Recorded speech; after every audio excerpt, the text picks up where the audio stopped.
Yo vous doit de gomme gabla na deji afo blata ibede avuvo mega tonu me na yo avuvo de mega tonu me na yo ne ujoko ne no yin ya ne la fifia me ya ne ga black coat tro ide do ko na bia do ko se bele okay a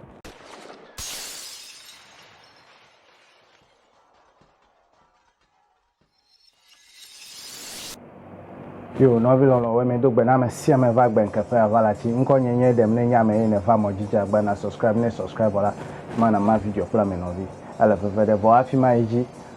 akpedada ne na subscribe si pla me yo le video ma akpa ma le fe de na mpa me ko fie o aha me wole doji no so de me ma ga fo no video chum ndo ya lo ndi ya te pe echuga ime tututu ne le nye kpo fufula no so yi me ma gblo ya nye be gba echo mi apa gbe no mi afa susu yi otro mi afa susu yi we be mi afa susu yi le mi aside me le susu zanwe de o onyebe do program mi ya ma fonu evelia ayi na gbledede evelia yi na gbledede ma fonu video chonwe ya gomenye be mi no Ghana du come mi no Togo du come mi no aveni gbaji alabe français yovo British yovo o ko fe agbenono cover mi adome magbo nya de na wa fe ma ejibe ne ko fe mobile phone fifila lo fe laptop ya ne po moji fifila la po be menyi ndo vie le fufu le Dubai le fio ndo le fufu menyi ndo vio yinye me po be o ma choko a black coat a black tie de ji o ndo ile fufu le Dubai le fio o ma choko a black coat aga ko tie ko da de ji o a o ma nya wona o ne we sigbe wa bia se be le dole a ameku wan me vede o anya be wa no o e dole fu me esi le fu me na we gede office me esi le office me na we wa nya ble ba vole vedomere a o l'Africa ni gbaji de a o e ya mi le gbogbo be mi tro e ni mi wonu ile vevede me no gbo be mi sro na de le yovo gbo vo me ya togbe o mebe mi na agbie ne ingogbe na mi me ya togbe o ndo ile fufu le Dubai le fide ne donu ya le zozole ndogbere papo be so fide na we anya no mebe mi afa Ghana me amo le Ghana me le isi ho me abe ale me le gbo vo wa va now dressing coat tigbo ko na mi thinking coat ale yo black coat na mi tigbe ko na mi susu pesa zaima ale o black coat onyebe ne yide office no me black coat la o me deo na yede o pay office no me do awo la be yo voto de o me deo o fe office me deo totroyema ya mi le dibeneva le agbeme na mi e ata mi le mobu le agbe fe ngogbe de un mi le mobu aha ne kwa me do black coat de bs be de me de kuku na we fonye coat ye black fla de video ka wele un ne wa de go me na we executive fair position ya mi le globe it is not a matter of dressing in suit, it's a matter of how you go about your decisions echi jaja la fe junu enye ya me mi le echi le jaja mi ame do ne do August day ani gba do that na mi green ya mi po la ni gba ji no do August me ju e ya me le me ti vie le jaja but wo me na me po video onyo bo me di me ma fonu chohun me po video onyo mi be mi po agbe e fe ngogbe dede we need to practically develop that time me new video de come be the father you've been to come look at your name the best university me go me be you are educated o the fact that you can dress and speak fluently in English doesn't mean that you are brilliant mi be mi akpo brilliant ere le decision mi le wo le agbe me le Ghana du come le Togo du come that's all we are asking for me mi akpo ngogbe de na agbe me black coat ye ndo ya na oche na kpo e fian ya na oche na kpo e be de ndo ma na fufu ma black coat yo afifi atem e anyanya so me be magbo aha makwa akpa manko da de ni magede akpa velia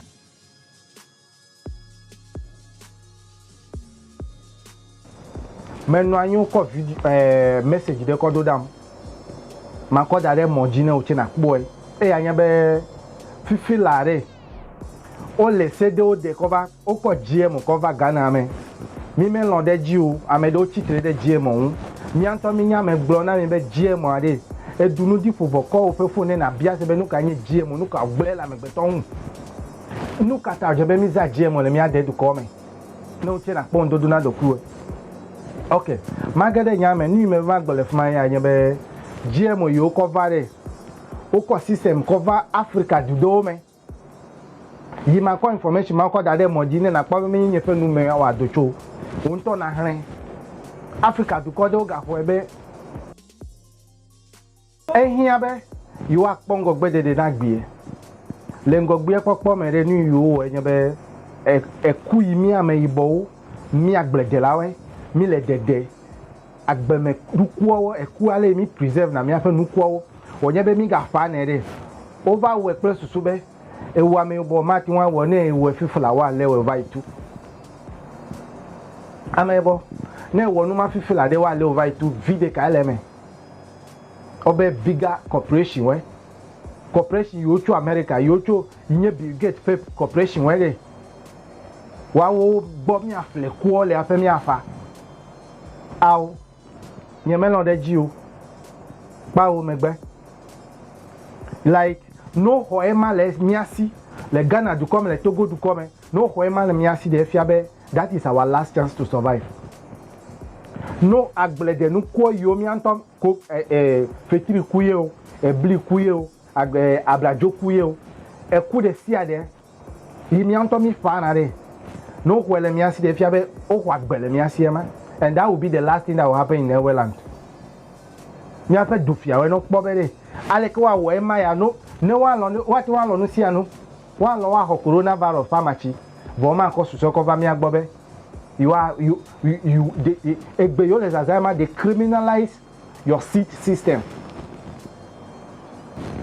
They criminalize your seat system. You ever o ma ti wan ko eku corner don view e je be na vai fleku le yovo gbo na vai fleku le corporation gbo ma china mi it will be the last thing ya jole miaji vonye anyi ma konye fo ndudu awo manu agbe ano ndudu biara me de gbo awo it will be the last thing. If you ononya eya mi no deji if you ononya mega vende vemeu mega ven klao ma ven mi afa army officers we police officers wo ameyo lo ngogbe wa ho gavo ava fle poison ava no dudure mi ma no deji o mi china to fiawe it can happen in some aimless country vo menyen le mi have vemeu enya so ele medive magblema enya so ele medive magblema nye medive ma fonu sugbo ne eva moji ekpo be nu yo mele fafia George na oja gba ne na kpo be ya ma video na like video bless so be mi akpongo gbedede mebe koti me blare me ble ma ko ba fia moji o me ble ma ko gbo na obede ale yo fia me be koti dodo ko ide office ko ide school home ko ide o pastor black coat no me black coat e fia be o me de ore I will be me afa susu le gbegble mi me le susu obunuere o because I'm in suit I have to think like a white man. Our system is different. The fact that you are in suit doesn't mean you are a white man. Dress code here there menye mi atoyo afame afifia le mi so there is no need for this. You would do out there go me gabla na dedeji afo blata ebede avuvo mega tonu me na you avuvode mega tono me na yo ne ujoko ne no yin ya ne la fifia me ya ne ga black coat tro ide do ko na bia do ko se be le okay a enya so me di magbre ma me gbe me ga do e vomi na mi azami afa susu wo awododo we should think outside the box enya so me di magbre ma no bi lo me bia dagbe na me sia me ne abiale me gble je gbagba na ma video e kama mi ano kama no bi lo we me bia dagbe na me sia me